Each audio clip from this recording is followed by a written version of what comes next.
You've spent your whole life being the reliable one, the one who never causes trouble, the one who always knows exactly what to say to keep everyone happy. But here is the terrifying truth. That niceness isn't kindness. It is a survival strategy. You're living by a set of rules you never agreed to, an invisible contract signed in childhood.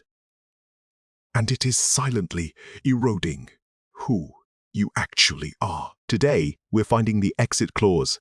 Please note, this video is for educational purposes only and is not a substitute for professional therapy. Now, before we get into the how, we have to talk about the what. Most of us use the term people-pleasing as a catch-all.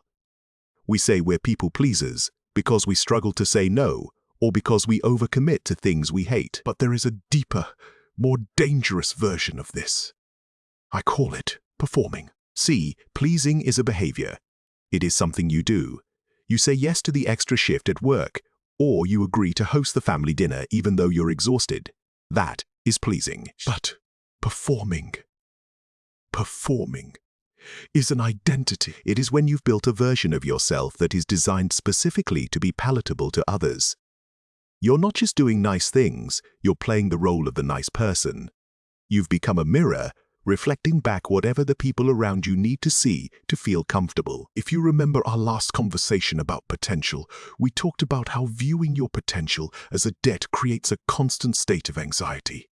Performing is essentially the interest payment on that debt. You feel like you owe the world a certain version of yourself.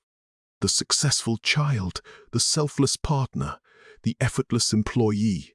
And the moment you stop performing, you feel like you're in default. You feel like a fraud. Take a second and just notice your body right now, specifically your shoulders and your chest.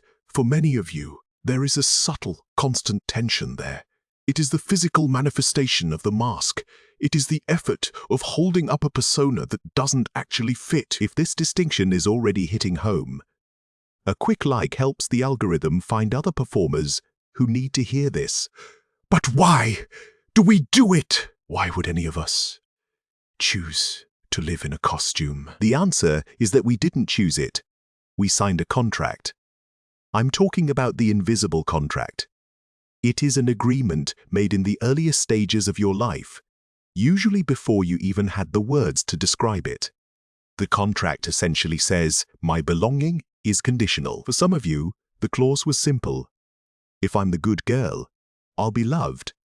For others, it was if I'm the high achiever, I'll be seen. Maybe it was, if I'm the peacemaker, I can prevent my parents from fighting. In every case, the child learns a dangerous lesson. My authentic self is not enough to guarantee safety or love. Therefore, I must perform a version of myself that is valuable to others.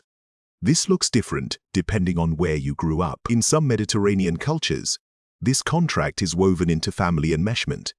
The idea that boundaries are a betrayal of the collective. In Nordic cultures, you might have felt the pressure of the Jante law, the unspoken rule that you shouldn't think you're anyone special. Regardless of the geography, the internal result is the same. You learn to prioritize the needs of the group over the needs of your own soul. But here is the thing. Your mind might have accepted the contract, but your body is the one actually enforcing the rules. And that is where the biology comes in. When we talk about stress, we usually hear about fight or flight. But there is a third and often fourth response: freeze and fawn. Fawning is the biological act of attempting to appease a threat, to avoid conflict. When you're a child and a parent is volatile or emotionally unavailable, your amygdala, the fear center of your brain, recognizes that fighting is too dangerous and running away is impossible.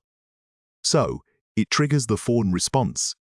You become hyper-attuned to the other person's mood. You scan their facial expressions, the tone of their voice, the way they set down a glass of water. You're not being nice, you're performing a safety check. The problem is that for many of us, the fawn response never turned off. It became our default setting for all adult relationships. When your boss is slightly annoyed or your partner is quiet, your brain treats it like a survival threat. your cortisol spikes, and you instinctively slide into performance mode to stabilize the environment. Over time, this creates what I call identity blur.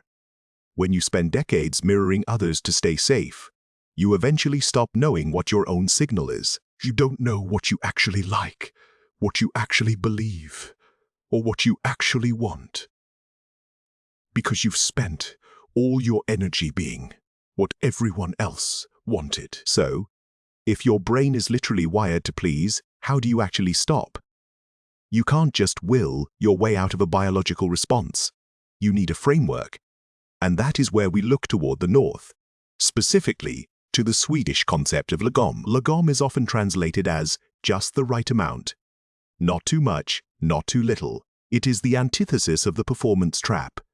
The performer is always operating at 110%, trying to optimize every interaction for maximum approval. Lagom suggests that enough is actually the goal. To start voiding your contract, I want you to try something I call strategic mediocrity. This is the practice of intentionally performing at a B- level in one low-stakes area of your life. Maybe it is the way you fold the laundry. Maybe it is how detailed your weekly report is at work. Maybe it is how quickly you respond to a non-urgent text. The goal isn't to be lazy. The goal is to gather data. As a performer, you have a core belief that if you stop over-delivering, people will leave you or judge you. By practicing strategic mediocrity, you're testing that hypothesis. You're asking, does the world actually end if I'm just okay? Most of the time, you'll find that people don't even notice. Or, if they do, it doesn't change their opinion of you. This is a somatic experience. When you see that you are still accepted while being sufficient, your nervous system begins to realize that the childhood contract is no longer necessary. But let's be real, testing the waters is one thing, but what happens when the people who hold the contract, your parents, your long-term partner, your boss, start pushing back? What happens when they notice you're not performing the role they've grown accustomed to? This is where we move from philosophy to the boundary protocol. The biggest mistake people pleasers make is thinking that boundaries are about the other person. They think a boundary is a wall they build to keep someone out. But a boundary is actually a map you provide so people know how to stay in your life without costing you your soul. When you void your contract, you have to stop using the language of the performer. The performer uses apology as a shield. They say, "I'm so sorry, but I don't think I can make it to the party." That apology is a performance. It is a way of asking for permission to have a boundary. The boundary protocol replaces apology with clarity. Instead of, "I'm sorry, I can't," you say, "I don't have the capacity for that right now." Notice the difference. One is a plea for forgiveness. The other is an objective statement of fact. You aren't asking for permission to be human. You're informing them of your current limits. Now, be warned. When you do this, you will likely experience what psychologists call an extinction burst. This is when a behavior increases in intensity right before it stops. If you've always been the yes person, the people around you are used to that. When you suddenly say no, or "I don't have the capacity," they may react with confusion, anger, or guilt, tripping. They aren't necessarily bad people, but they are reacting to the loss of a service you've been providing for free for years. This is the most dangerous moment in the process because it feels like the contract is being enforced. Your brain will scream, "See, we told you. You have to perform to be safe." In these moments, use the grounding exhale. Inhale for 4 seconds and exhale for 8. This tells your amygdala that despite the social tension, you are not actually in physical danger. Hold the line. The guilt is not a sign that you're doing something wrong. It is the feeling of the contract breaking. Once the contract is void, however, you're left with a strange empty space. For years, your identity was the person who helps, the person who never complains, the person who always has it together.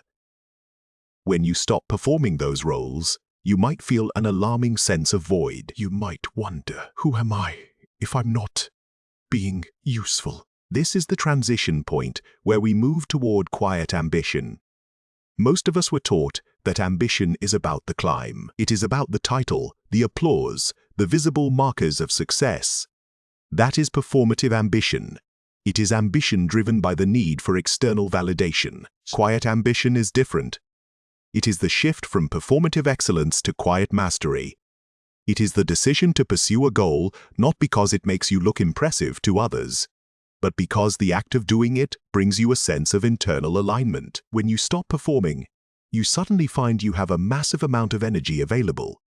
Think about how much mental bandwidth you spend every day scanning rooms, managing moods, and editing your words. When that energy is reclaimed, you can finally invest it into things that actually matter to you. Quiet ambition sounds like this. I'm going to learn this skill because I love the process, not because I want the promotion. I'm going to build this business because I believe in the product, not because I want to be a founder in the eyes of my peers. It is a rebellion in a world that demands constant optimization and visible hustle. Choosing to be just enough for others while being everything for yourself is the ultimate act of sovereignty.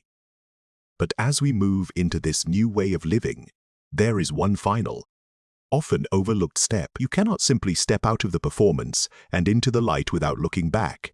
You have to grieve. You have to grieve the good child. There is a profound sadness in realizing that the version of you that everyone loves is a character you created to survive. You might feel angry at the people who benefited from your performance. You might feel sorry for the child who felt they had to disappear to be loved. This grief is necessary. If you don't grieve the performer, you'll keep trying to bring them back. Whenever you feel insecure, you have to acknowledge that the performer served a purpose. They kept you safe. They got you through the hard years. Thank that version of yourself. Tell them, you did a great job. You kept us safe, but we don't need to do this anymore. I've got it from here. When you integrate the performer instead of just trying to kill them, they stop being a prison and start being a tool. You can still be helpful. You can still be kind. But now, you do it from a place of choice, not a place of compulsion. You're no longer signing a contract. You're choosing your connections. As we wrap up today, remember that voiding the contract isn't a one-time event. It is a daily practice. Some days the old habits will scream louder than others. Some days you'll slide back into the performance because it is easier. That is okay. The goal isn't perfection, remember. Perfection is just another form of performing. The goal is awareness. The moment you notice yourself mirroring someone else's mood just to make them comfortable, you've already won. You've spotted the contract, and in that moment, you have the power to void it. If you're ready to start this process, I want you to do something small but symbolic. Leave a comment below with the word void. It is not for me. It is a signal to your own brain that you're choosing a different path.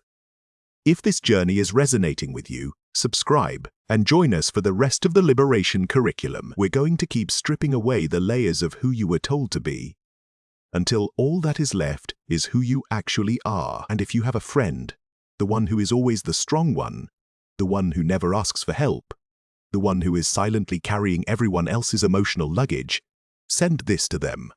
Let them know they're allowed to stop performing. Next time, we're going deeper into the architecture of solitude. We'll talk about why being alone is often the only way to finally hear your own voice after a lifetime of mirroring others. Until then, be gentle with yourself, be just enough, and stop performing.